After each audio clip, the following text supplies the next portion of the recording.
Billy's books. I'm going to do another Star Wars book. Love those Star Wars books. This one is Thrawn, Ascendancy, Chaos Rising.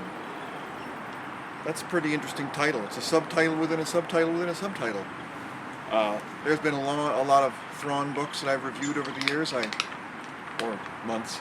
I happen to like the Thrawn books a lot. Thrawn's an interesting character.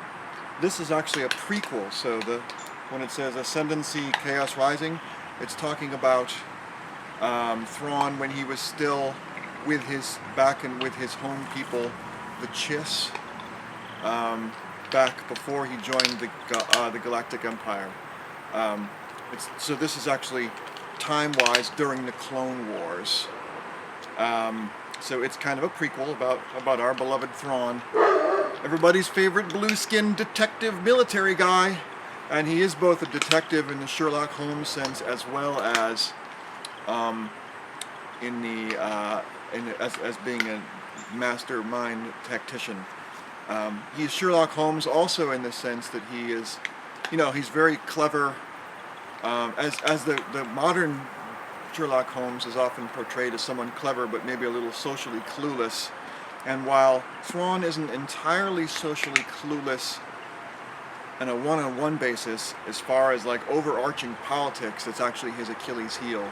And his great irony is that even though he's so shrewd and brilliant and able to see stuff that other people don't see, he also doesn't see things that other people do see, which is like basic politics on a higher level. So that's his little twist. As like many of the books, the Thrawn books and Star Wars books in general, there's always the format for the writing seems to be present-day story intermingled with flashbacks. So the flashbacks go back to when he's actually a cadet, and then the regular story is when he's like a captain at a captain level within the Chiss Ascendancy.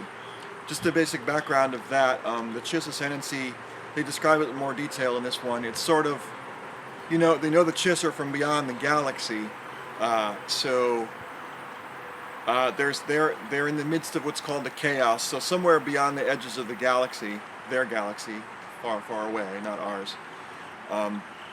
Beyond that is there's what they call the chaos. Apparently, eons ago there was some big mess happen, and so there's like a big cluster of asteroids and just a big messy area that's the Chiss are inside. They have their own little bubble within the chaos that is the Chiss Ascendancy, and that's where the Order is, and around them, surrounding them on all sides, is chaos, which could mean both the rebels crashing into each other as well as smaller civilizations that are all competing, and they work really hard to defend their order, and it's like the barbarians in themselves. So they consider themselves order in chaos, quite literally, the chaos.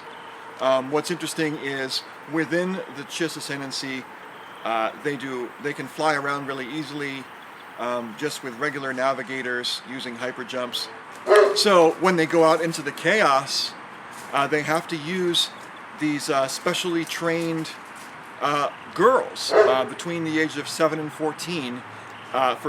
These Chiss girls, for some reason, select few of them develop this what they call the third sight, which I'm going to assume is some sort of force-touched ability to navigate through the chaos. So they become the navigators and almost pilots, but not quite pilots, in the hyperspace lanes in the chaos surrounding the Chiss Ascendancy. And interestingly, I think they just introduced it in this book for the first time, but they're called Skywalkers with a hyphen, which is really interesting. And there could be some sort of galactic etymology there. Those who, walk the sky could be both from the inter and extra-galactic, because, obviously Luke Skywalker and his dad, Anakin Skywalker, were both guys who, surf the stars, and they were a little bit force-touched. You could say the same thing about the surfing of the stars of these girls, the Skywalkers with a hyphen. So what's interesting is these Skywalkers, these girls between the ages of 7 and 14, they're considered very valuable assets to the Chiss Ascendancy. And most of them are both, they're treated really well, but also told, they're sent away when their job is done and all that, and they don't really understand the strategy. And they're often not treated that well. However, Thrawn is different. Surprise, surprise, surprise, because Thrawn is special. He actually treats the Skywalkers rather nicely. And since they're girls, there's one girl in one of the flashbacks that talks about how she was all freaked out, as they often are, because they have a lot of weight on their shoulders. And Thrawn, this Thrawn came and actually got on his knees to talk to this girl eye to eye, and this girl had never experienced anything like that, any authority figure ever doing something like that. So that makes him special in that sense. He's also much more sympathetic to their pain and stuff like that. He's tries to allow for them to recover, because every time they do a big jump or something, they always kind of come out and they're like, whoa, it takes a little while for them to recover. So it's obviously a very intense job. So there's that. So he treats those girls well. Thrawn, back to the political thing, he's often underestimated and resented by people in power who don't know him or deal with him on a one-on-one basis. But then usually, almost always, once they see him in action, they're converted and they're like, okay, he's brilliant, fine. And they over time, and because he respects other people's opinions back, they grow to be quite loyal over time, which makes him a great leader. But one of the things that keeps people angry with Thrawn is that he defies the rules a lot, or he bends the rules. The Chiss have their own prime directive, if you will, and their prime directive is no preemptive attacks. Never attack anyone, or even spy on them, or even do anything before they do it to you. But he's taking these little recon missions, which are constantly pushing the edge of that rule. There is a kingpin, whose name I don't remember, out there in the chaos that he is concerned about because his power is growing. But what he does is he goes down, he decides to meet this guy, he goes into this person's turf or whatever, and he just, instead of being Thrawn, he disguises himself as an art historian, because as you may know from previous Thrawn readings and books and things like that, he's actually reads into his enemy's art, how they think, and he uses that for more strategy. So he does that. So he meets this guy, and he goes down in disguise as this art historian and gets himself introduced to this big kingpin in the disguise. Of course, the kingpin knows he's in disguise, but they still have a chat, and Thrawn shows off to this guy. Oh yeah, well, I could tell all this about these people's culture based on this tapestry hanging on the wall. And this kingpin's like, holy crap, this guy is smart. He is dangerous. The question is, does Thrawn know that this guy knows?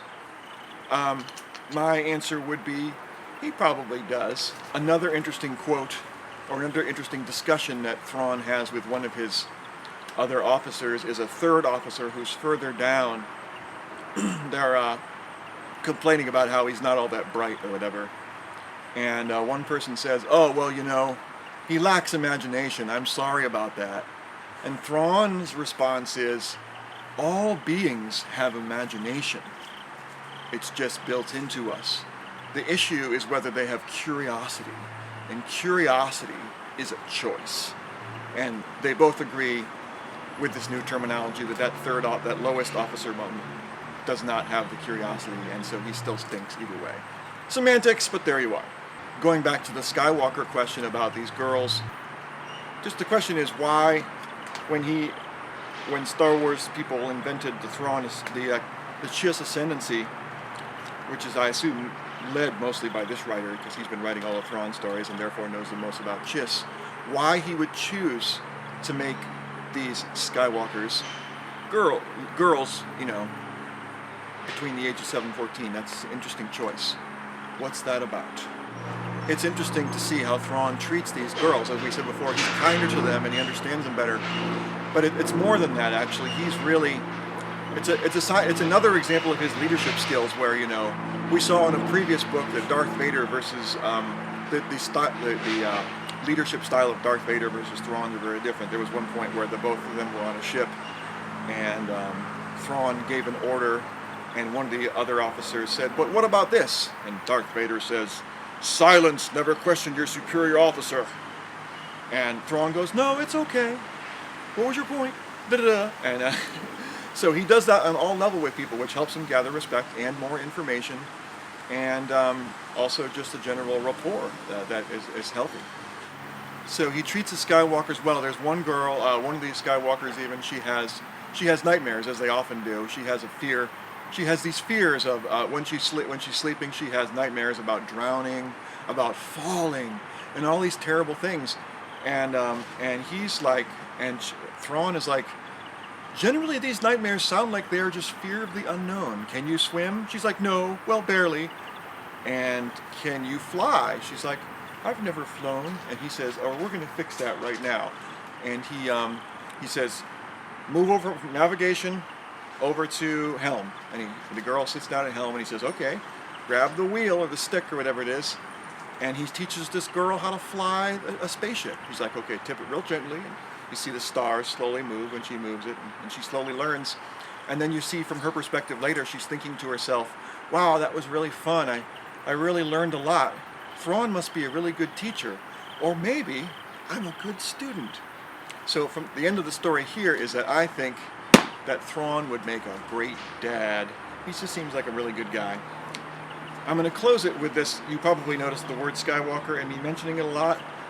They do connect towards the end of this book. There's a connection with a scene from another book where Anakin Skywalker and Thrawn actually meet for the first time, and they have that same scene from Thrawn's perspective now in this book. In the previous story, it was from Anakin's perspective. So, but before they actually meet on the radio, you first get the hint, oh, this is galactic stuff, because this looks like Clone Wars stuff, and I'll tell you why. What are those, Sherry? That's the Skywalker asked, staring at the small objects flitting back and forth along the long-range center display. They looked like shuttles or missiles or fighter craft, but they seemed hardly big enough for even a pilot, let alone a passenger or two. I believe those are robotic combat craft, Thrawn said, his eyes narrowed in concentration as he gazed at the display. Powered and operated by artificial intelligences called droids. They run warships with machines? Some of them, yes, Thrawn said. Indeed, if the reports are true, one side of the massive war taking place in lesser space, that would be the galaxy, is largely being waged by such droids. Cherie thought about that. Seems kind of stupid, she said. What if someone gets into the controls and turns them off? Or gets into the factory and changes all the programming? Or if their intended programming leaves errors and blind spots that can be exploited, Thrawn said. Their desire to minimize warrior deaths is futile if the war is then lost. Increase the focus on Sensor 4, please. And so forth. I just think that's really interesting. So then they see these droids, and then they're like, well, where... And then they talk to an ambassador who blows them off, and they're like, we got to talk to a real proper warrior. So they sit there in orbit around this planet that they're observing for days until Anakin finally goes boop and appears, and then they engage, and then you see that same scene from the other story. Anyway, Skywalker, Skywalker, Skywalker, Skywalker, Skywalker, Skywalker, Skywalker. If you can't do, review.